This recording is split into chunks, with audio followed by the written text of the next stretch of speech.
Hello, book lovers, and welcome to another episode of Authors Love Bookstores from a Mighty Blaze. I'm your host, Joe Moldover, author of the novel Every Moment After, and I am so excited to be here with you today. Every week, I, along with my partner and fellow writer, Kimberly Hensel-Lawrence, are moving across North America, the UK, and elsewhere, bringing you authors and the independent bookstores they love. And this week, I am thrilled for two reasons. Reason number one is that we have arrived at the 100th episode of Authors Love Bookstores. We're so thrilled to have been with you for so long. We are on a mission to hit all 50 states, as well as DC and Puerto Rico, and to support independent booksellers across the country.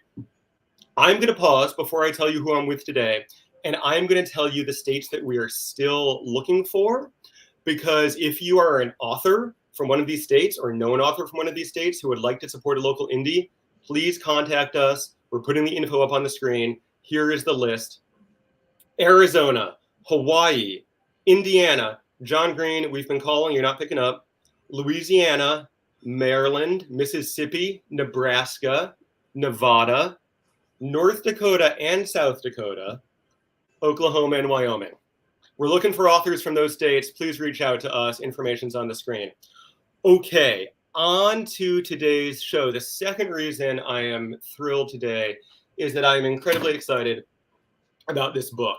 This week, I'm joined by Eli Cranor, author of Don't Know Tough. Don't Know Tough is Eli's debut novel. It was awarded the Peter Lovesey First Crime Novel Contest winner. The New York Times called it one of the best debuts of 2022. USA Today labeled it one of the best books of the year. I concur. Before he became a full-time writer, Eli played football all the way from Pee-wee to professional. He coached high school football. And these days he lives in Arkansas, where he lives and writes with his wife and kids. Eli, thanks for being here. It's great to see you. Yeah, Joe, great to see you. Thanks for having me, man. Absolutely. And sitting beside Eli, Pat Young, owner and bookseller at Dog Ear Books in Russellville, Arkansas. Pat, such a pleasure to see you. How are you today? I'm doing great, Joe. Thank you. Awesome. To the online audience, those of us who are with us live, please feel free to drop questions and comments in the chat. We'll get to as many as we can. If you're with us live, if you're with us in future time watching this on a recording, we're going to be giving you many opportunities to head over to Dog Ear and pick up Eli's book and lots of others. So let's support independent book selling. Eli, I'm going to come to you first. We are here all together because you chose Dog Ear as your beloved local indie. Can you tell us what's so great about him? What makes him good? Yeah, man. Well, to begin with, I'm from Russellville. Like, it's my hometown. My wife's from here. We both went to high school here. My parents taught in the public school system here. So like, just the town in and of itself is near and dear to our heart. And 5 years ago, 5 years ago, which coincided with I was coaching high school football. Got out of that and decided I had this huge gap in my life, I'd been working towards being a coach and playing football, and that's when I just decided to try and write seriously. And it coincided with this big, amazing building downtown opening these gigantic doors and these bookshelves moving in, and my wife, we kept walking past it, and I was like, what is going in there? And it was a bookstore. And from that moment, I just kept poking my head in. I was trying to write, and really our stories they parallel each other like so well because of the time. Like, it was me trying to get a book out there and their bookstore starting up. I mean, this is how crazy and amazingly supportive Pat and her daughter Emily and the whole bookstore have been. I would write short stories. Like, when I finally got my first short story published, like on online, journal, and Emily does videography and stuff. They would video me reading the stories out loud and like put them up on their website, and I just had like an online story. Oh, that's so great. So, I mean, that's just the tip of the iceberg to what the store and just the whole, what they mean to me. I love that. That's so great. I mean, Pat, part of what I get from that story is just the way that you have like supported and promoted a great local author. Going on your website, I see that Eli is your featured author at the moment. Um, so I could go on at great length about what I love about this book, and I'm going to be talking about it a little bit. But I'm going to let you talk first because you're the professional. Tell us a little bit about this work and sell us this book.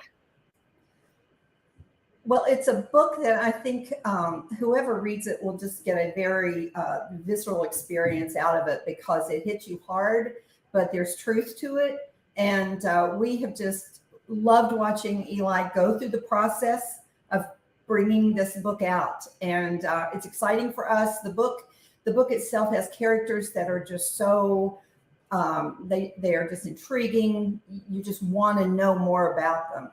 So it is a great read. Not a happy read. Don't say have a good time, read this book. But it is an honest read, and it really touches people, I think, who do read it. It's amazing. Yeah, I mean, I think that's completely true. And I think, this was a question I was going to come to later, but you've actually kind of brought us to it now. Reading some of the reviews and things that have been written about this book, one term that comes up is this idea of Southern noir, and the book sort of being sort of in the tradition of sort of crime noir. And I mean, I feel like I get that. I feel like there's this sort of like darkness to the book. I feel for sure.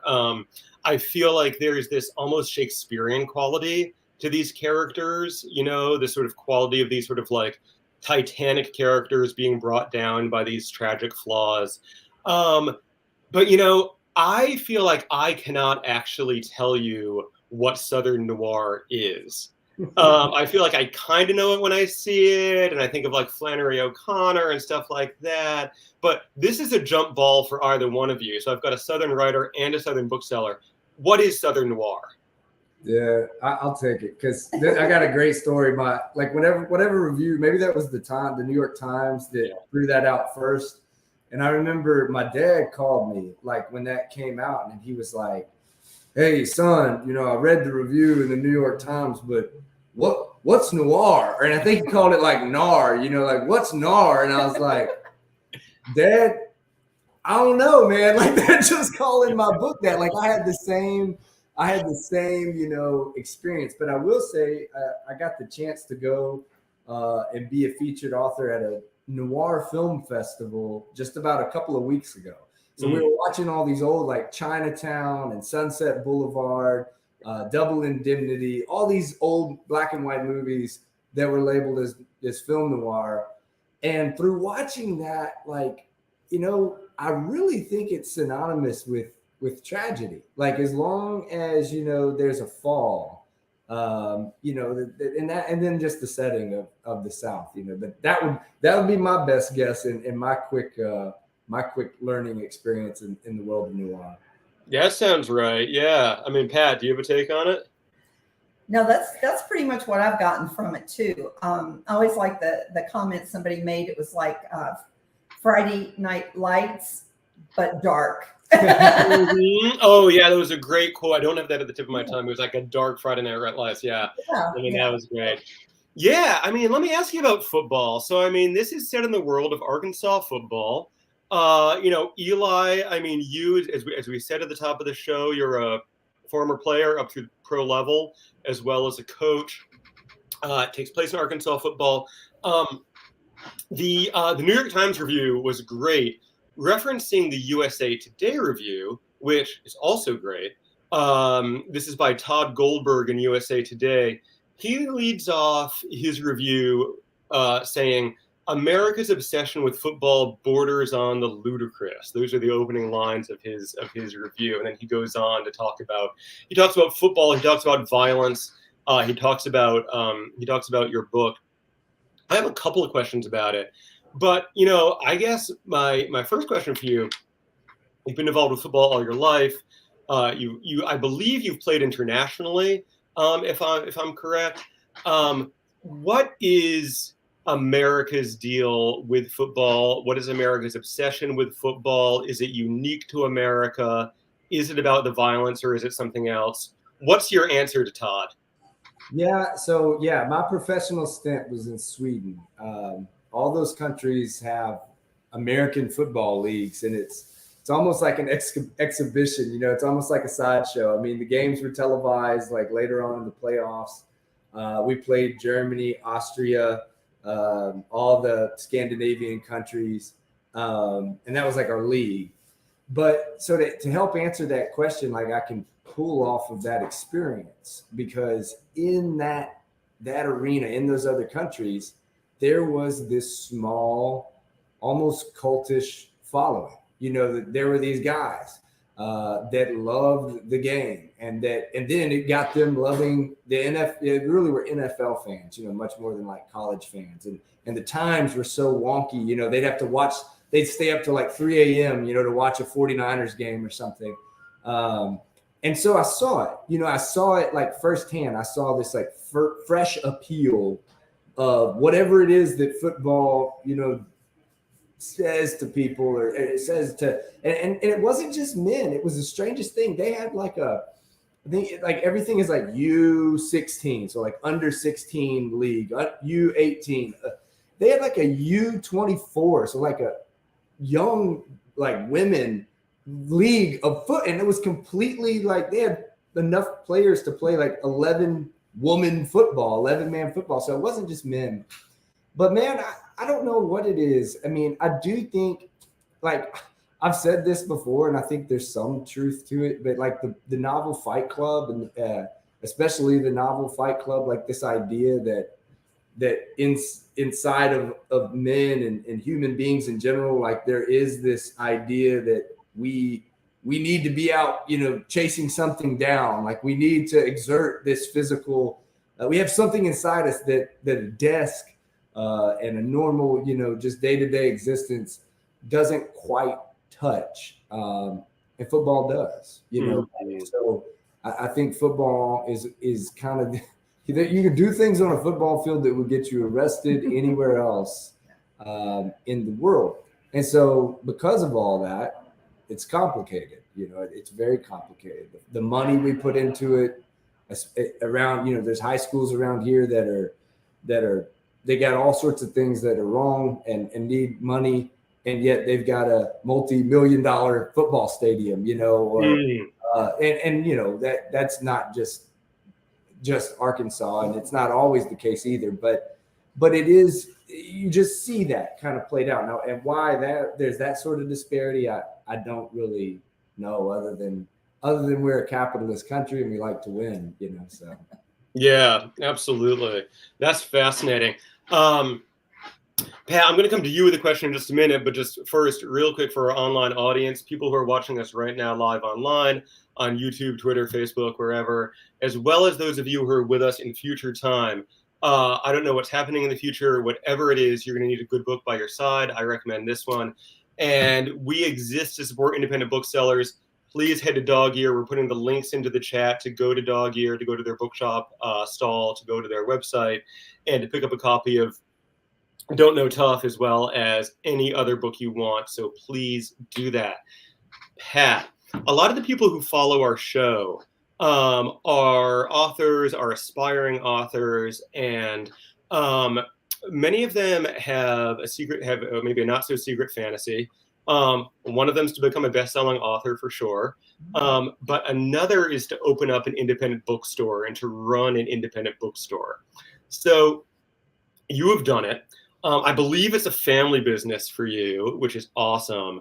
Can you just say a little bit about what it's been like? Do you love it? Are you exhausted? What has been unexpected? Give us a reality check. Well, I was retired when my daughter decided we needed to open a bookstore here in our town because our really great used bookstore closed, and then our baby Barnes and Noble, which is what I call Hastings, that was the bookstore here, and they closed. And it just happened that they were closing about the time we were planning on opening.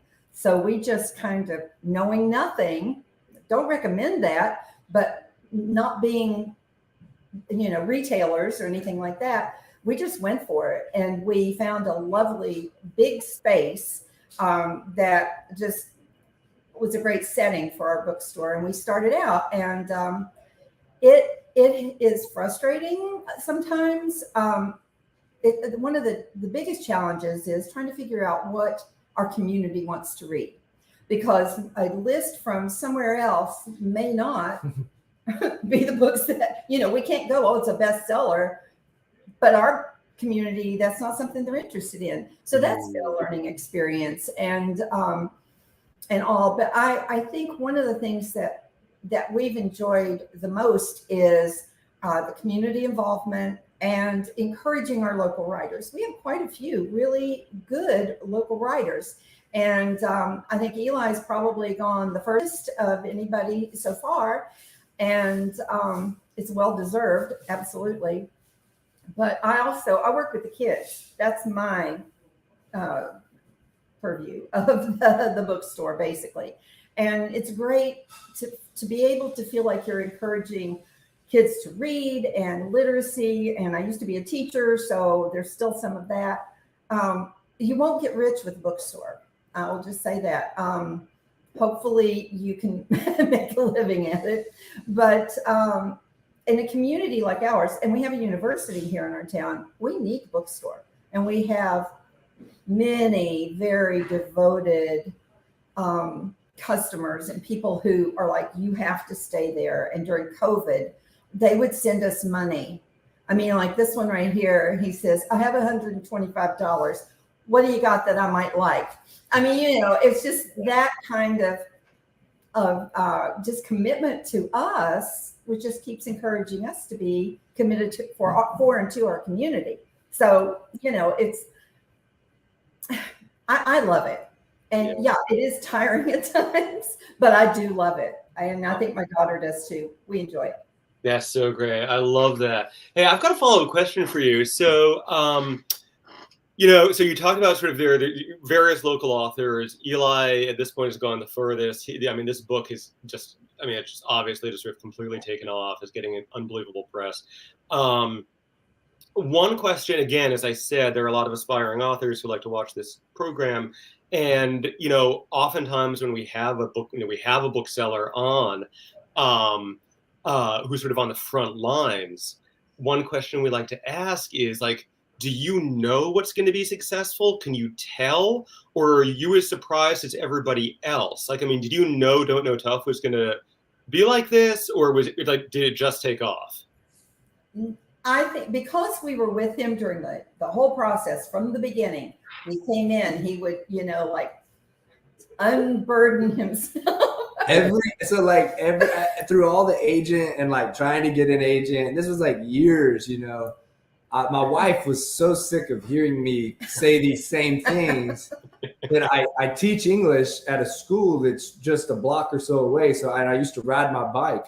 And so on Fridays, like whatever had happened that week, I would ride into the bookstore and just tell Pat everything. Like I've had this one, request a manuscript. I really think this one. And yeah, man, they used to have like open mic nights and stuff. And she would introduce me as like, he's going to be our next John Grisham. Like that's what she used to say. So great. Yeah.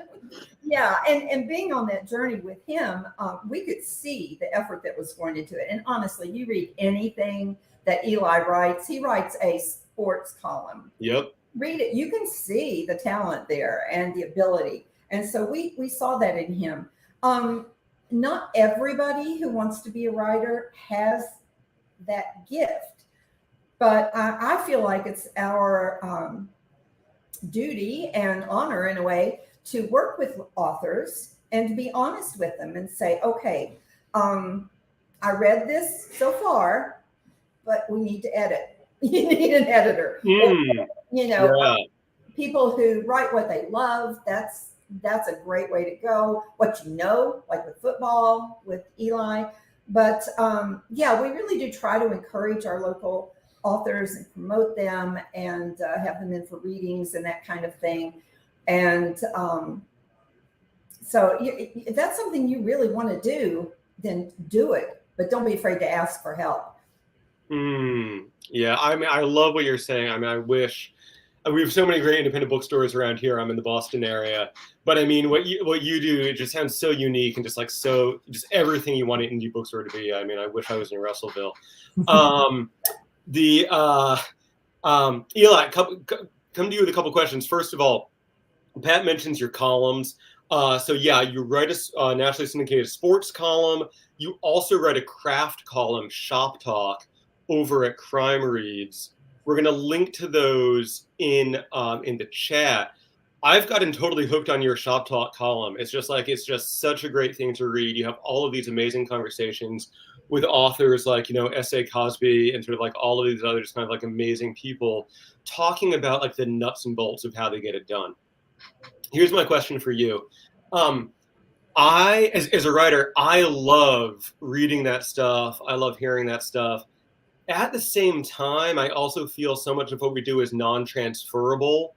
It's like, oh, you write at night, I write in the morning, you write by hand, I write on a laptop. I mean, yes, who knows? It's like, it's like trying to tell somebody how to drive stick shift. Like, you can't really just like articulate it to somebody. But what do you find useful in those conversations? Like, what do you want to know from, like a great writer, like S.A. Cosby? Like, what do you just want to know? What do you think is actually like practical, useful advice from those people? Yeah, and I want to tie this back to the football question because I talked a lot of crap about football, and this has been kind of my biggest, the biggest paradox of writing the book and then having it published and having to talk about it. I still believe there are a lot of really good and important things for football, high school football, whatever kind of football.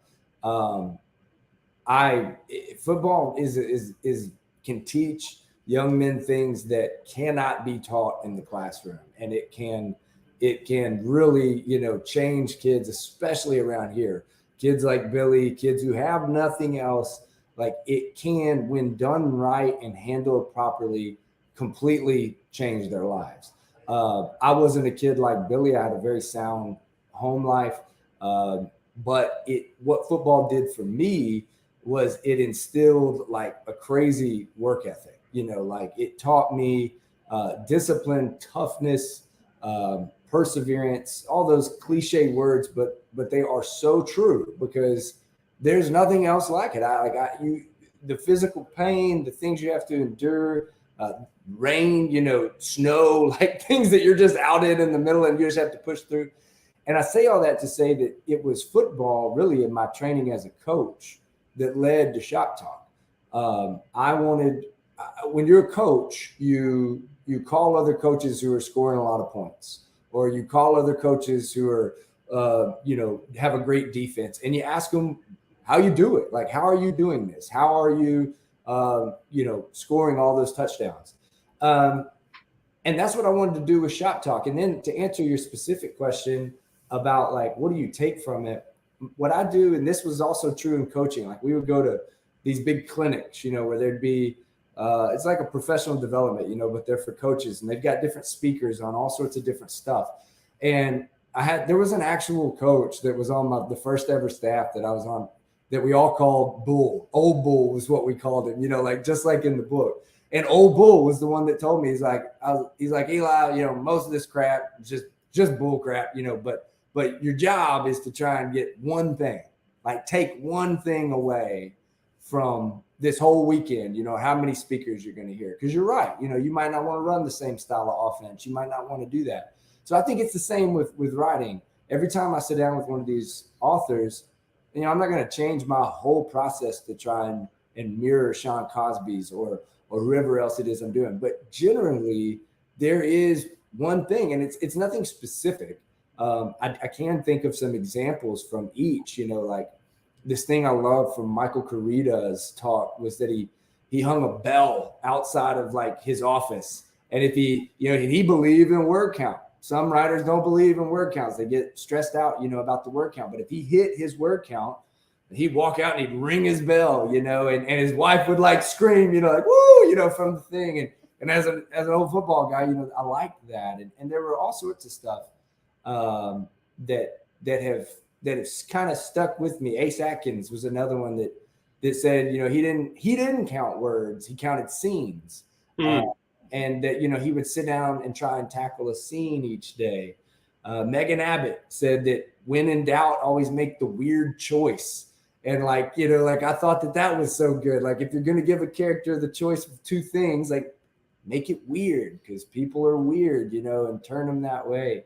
So yeah, there's just, it has been the best thing ever for me, to like learn at the feet of my heroes. I mean, because Crime Reads has been great to kind of just let me go with whoever I want to talk to, and they hook it up. And then B, it's been great, as an industry thing to get to know these people and kind of keep my foot in the door of the industry. Yeah. Eli, question from viewer Jane Roper, just wondering if you might have read Steve Almond's book Against Football. Are you familiar with that one? Oh, I've never heard it. Yeah, Steve Almond is a local Boston writer. Against Football was a book he had on, I think it was on some bestseller list a few years ago. Steve's new novel is All the Secrets of the World. We definitely recommend it. But yeah, Against Football, really interesting nonfiction book about his relationship with football as a fan, his relationship with violence, football's place in American culture. I guess sort of follow-up question to that. I've been thinking as you've been talking about this, and I want to sort of be careful in framing this question because I don't want to give anything away about this book in terms of spoilers and how it ends and sort of all of that stuff. It's so juicy. But here's my question. How do you want the reader to feel about football walking away from this book? Because I think one thing this book captures a lot of violence, including sanctioned violence on the football field. B, what the drive to win can do, and what that can do to people psychologically, what that can do in a community, what that can do institutionally in a school. What do you think? How are people going to feel about football when they close this book? Yeah, the answer to that question varies dependent upon the reader.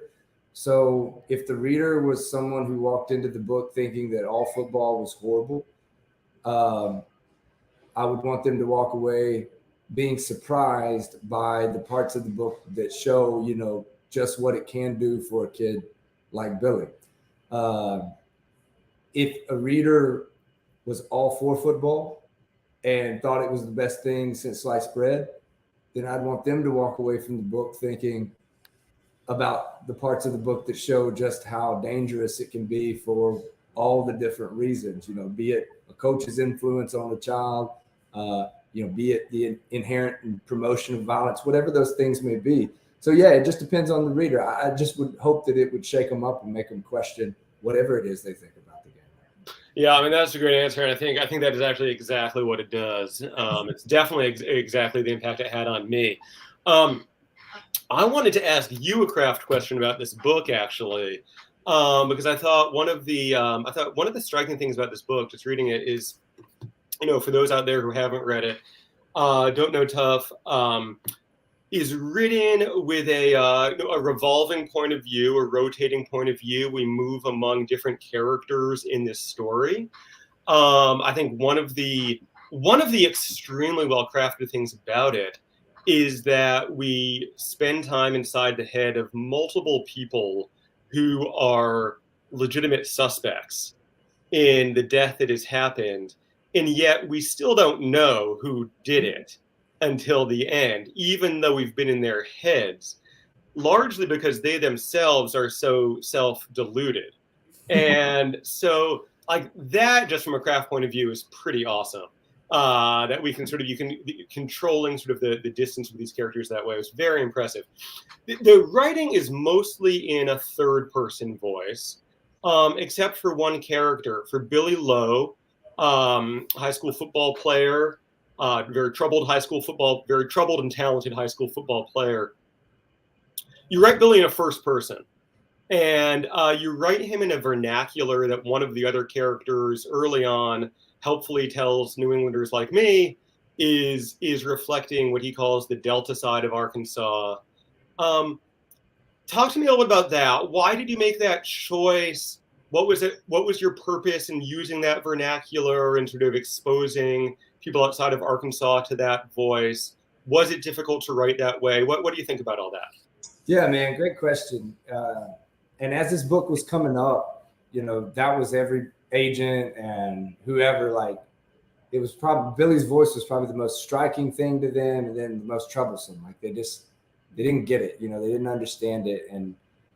And now that it's been out, it's been like the thing that people are probably the most impressed by. And I think it's because it's original. So I coached all those years and played all those years, and I teach in an alternative learning school, which is just like 60 or so kids out of our population of high school, 10th, 11th, and 12th graders.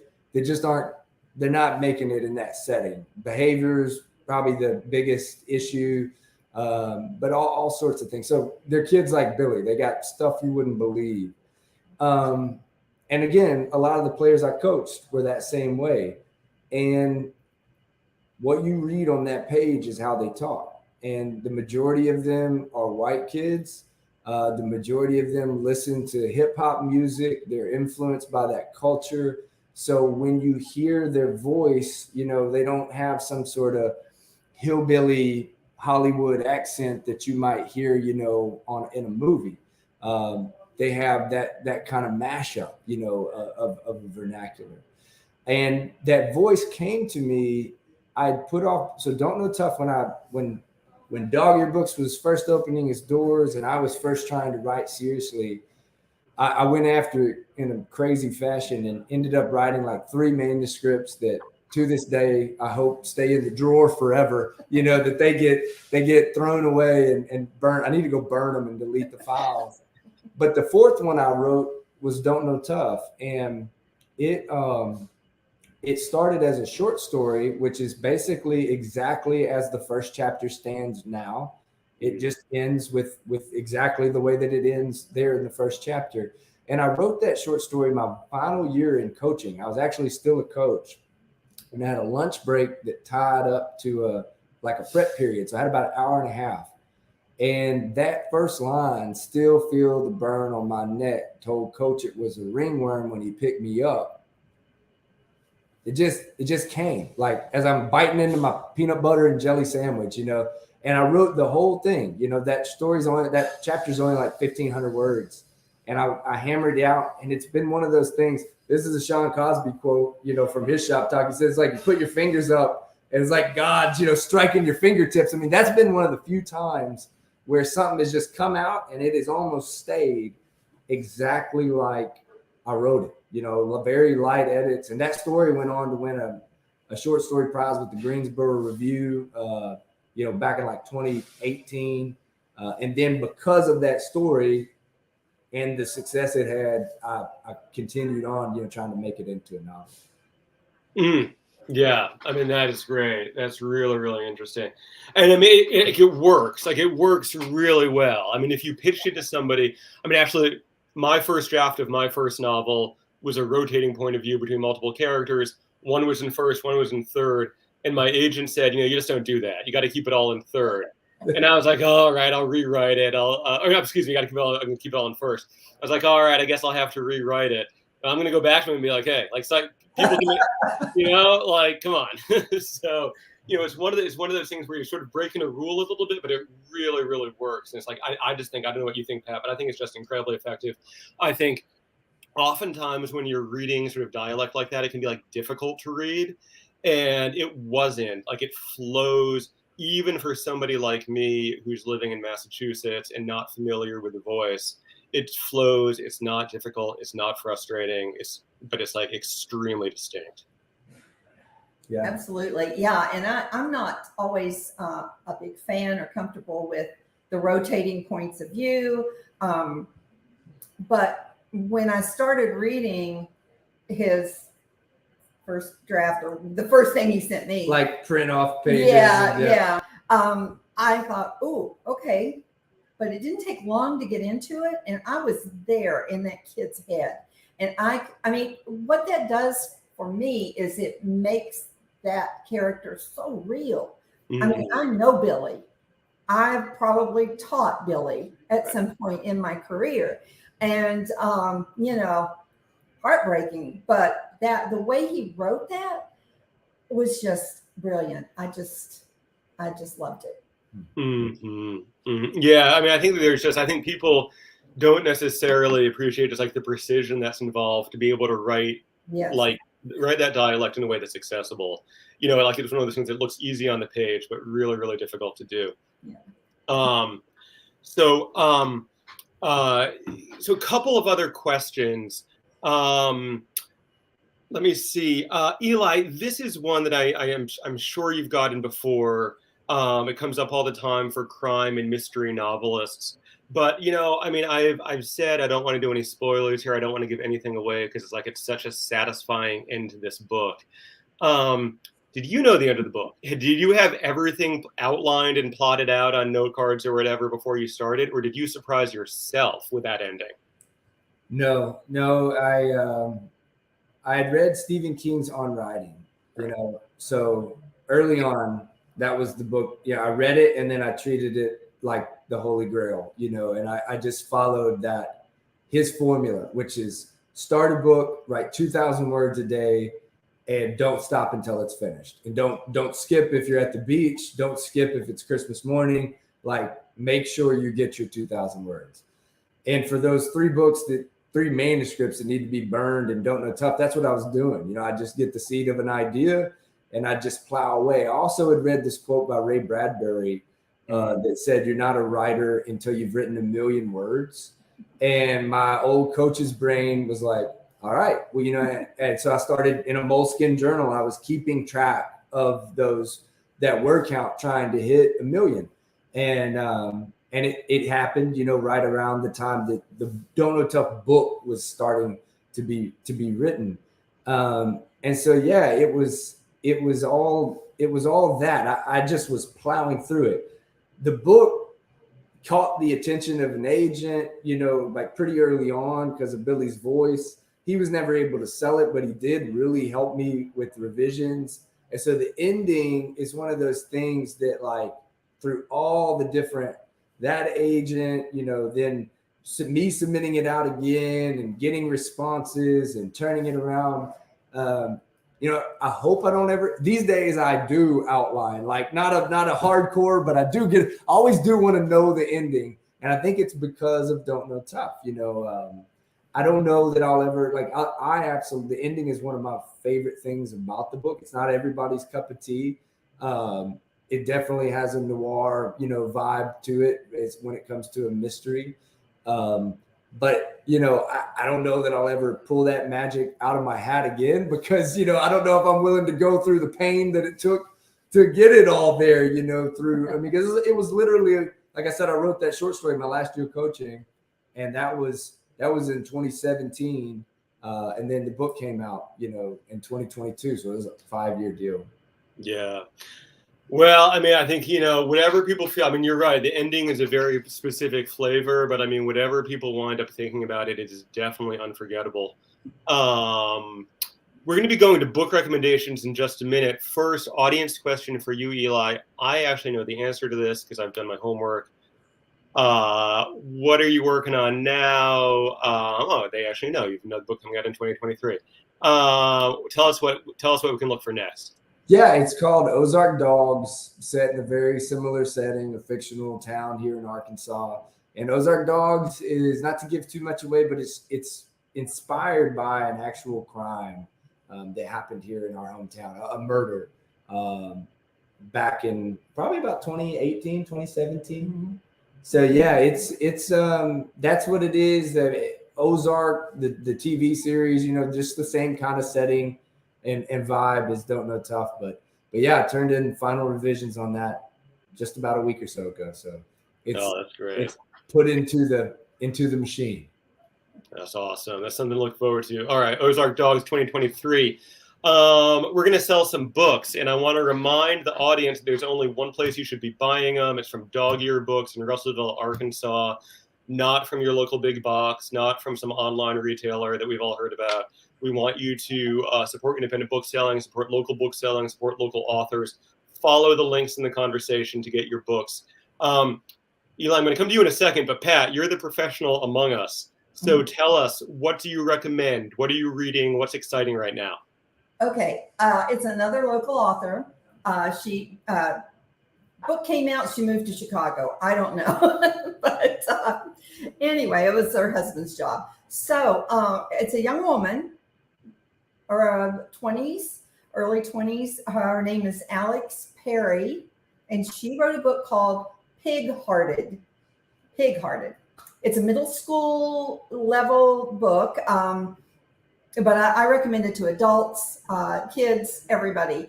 And it's a great story about, it's kind of a great imagination. She was inspired by something she heard on the radio, people inventing, trying to figure out a way to get a pig's heart DNA match to a person so it would fit. And it's about a 12-year-old boy who has a bad heart and always has had. And it's the journey he goes on with a pig. And those two characters, again, alternate back and forth. And the pig is absolutely hysterical because not only does he get DNA in his heart, but he gets the boy's DNA in his brain.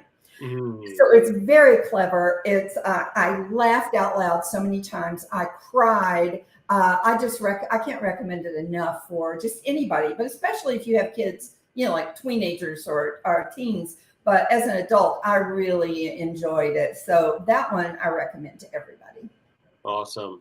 Love it. That sounds amazing. And I believe that viewers can get signed copies of Don't Know Tough through your store, through the website, if that's correct. We're going to link to that. Great recommendation. Oh, I thought of another one. Oh, go for it. You definitely get to do more than one. This man, on his journey, Yes. he took a break. He took a break because somebody said, you need to write a middle school novel. And so how many days did it take you to write it? Like a month. Okay.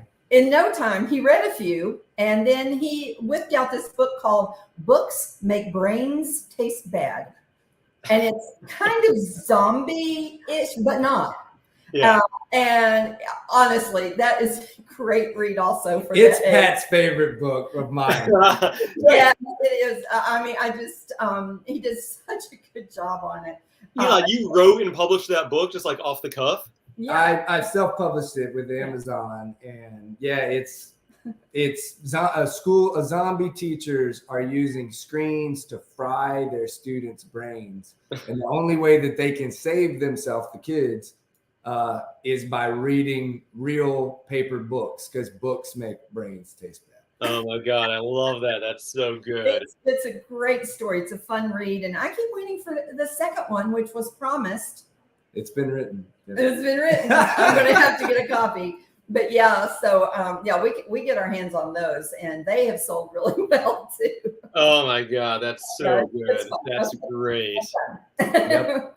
Unbelievable. All right, Eli, what are you reading? So let's start with a book that just came out yesterday. Was After the Lights Go Out by John Bircher. So Xavier Scarecrow Wallace is an MMA fighter, kind of at the end of his rope, at the end of his career. And long story short, he's got a dad, he's got dementia. Xavier is a black dude, his dad's a white dude, and as his dad dissolves into dementia, some stuff comes up, racism and things from his past. And man, it's just it's not really a crime novel. It's not a crime novel. I don't know how to explain it other than it's just kind of one of those, like a hard right hook to the head. It is a book that will hit you, real, in my opinion, similar in kind of that same emotional impact is like Don't Know Tough. So I love that. And then this has probably been the best book that I've read in a long time. 5 Decembers by James Kestrel. It won the Edgar for the best novel this past year, best mystery this past year. And I don't know how to explain it either. It takes place over 5 Decembers. It's back in 1940s, like right around World War II, and Hawaii, and a love story and a mystery, and talk about endings. This ending you know, that I think that sells people on books more than anything. Is when you tell them like wait till the end, because you know then they're and this one will live long in my heart. And then this is one that's not out yet, but it comes out in July, and it's by Dwyer Murphy. It's called Honest Living. And if any of you guys or girls are fans of Elmore Leonard, this is probably the closest thing that I've read into that kind of style. You know, you don't read an Elmore Leonard book for the plot. You don't read it for the twists and the turns or the suspense or the mystery. You read it for the line by line style. And this is Dwyer's debut. And it's about a reformed lawyer who starts dealing in like rare books in like early 2000s New York City, and gets like real in over his head, you know, in this case with a best-selling like literary novelist, a female, and it just, you know, dissolves into the craziness from there. But it's Dwyer's writing, you know, it's his sentences that just blew me away. I read the last like 200 pages at a 5-hour dress rehearsal for my daughter's dance production, which was just perfect because I had like 5 uninterrupted hours to just read this book. And it's one that it's great. It comes out in July. Eli, we're getting a request to say that title again. Give us the title one more time. An Honest Living. An Honest Living. All right, by Dwyer. And check out that cover. That's great. Yeah. That's awesome. It's so good. All right, so we're going to link to all this to the audience. You know what to do. You need to buy these books, support dog ear books. You need to buy this book, get an autographed copy. We are running down on time. Pat, last question always goes to the bookseller. So you're on the hot seat. This is the question we always give to close out the interview. Being successful as an independent bookseller involves part luck, part hard work, and part what else? I would say commitment to your community, because like I said earlier, you're not going to get rich, and that's not the focus of it. I mean, we don't do it for that reason. And I personally love it's a love that we have for the kids and the importance of literacy and just trying to make things better and being here for people when they need us. So I would say commitment to our community. That's a great answer. I love that. It has been such a total pleasure to speak to the two of you. Thank you so much for taking the time to be here today. To the online audience, buy this book, support dog ear books. Come back. Next week, we're going to Texas with Katie Gutierrez. And week after that, super excited, National Book Award winner, YA novelist Robin Benway is coming by to talk about her new book. So definitely come back, same time, same place, next couple of weeks. Eli Cranor, Pat Young, thank you so much for being here today. It's a total pleasure. Best of luck with the store. Best of luck with the book. To the audience, thank you for being here. Stay well. Keep reading. Thanks, Joe.